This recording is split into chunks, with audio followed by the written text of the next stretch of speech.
And what happened in 1929? 1929 was the Great Massacre.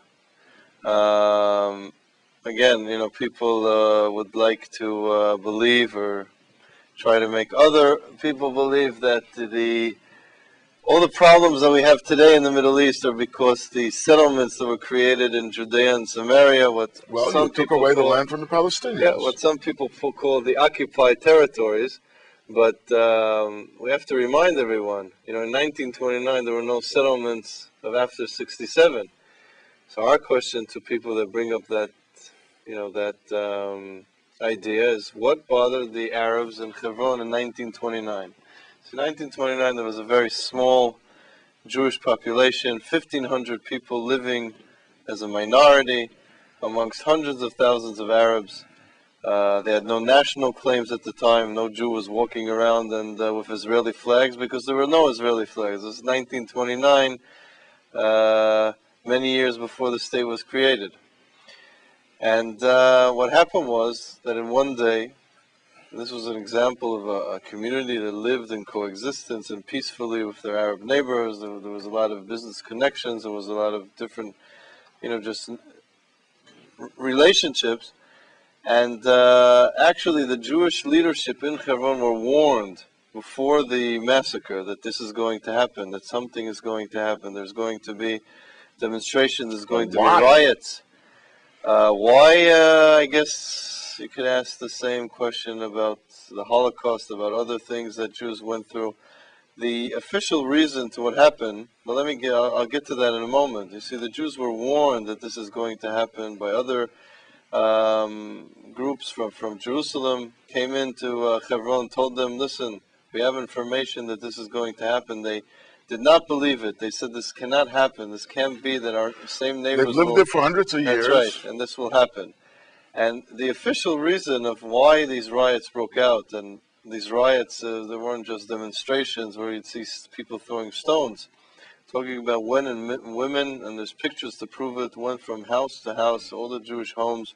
People were butchered, slaughtered.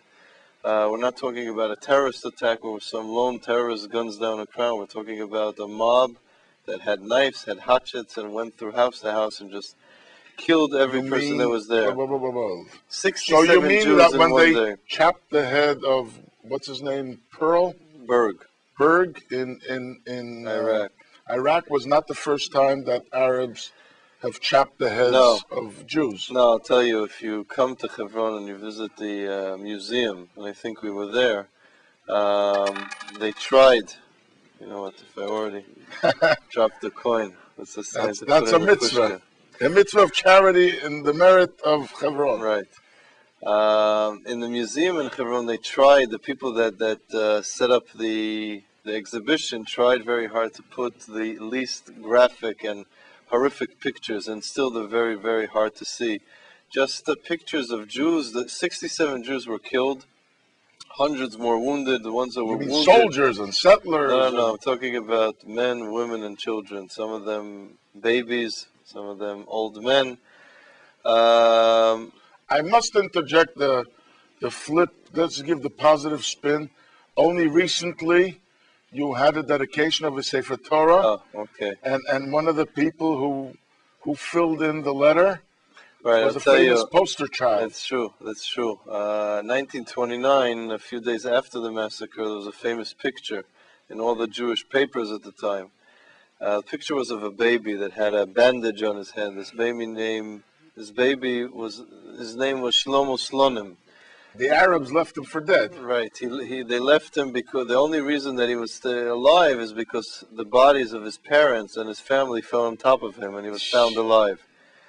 And it was very, very emotional that when we had a dedication of a Sefer Torah, of a Torah scroll, actually at a learning center that's based, and maybe we'll talk about that later, that's based at the gravesite of the great-great-grandmother of this child, Menucha Rachel Slonim, which was the granddaughter of the Alter Rebbe of the Baal Tanya.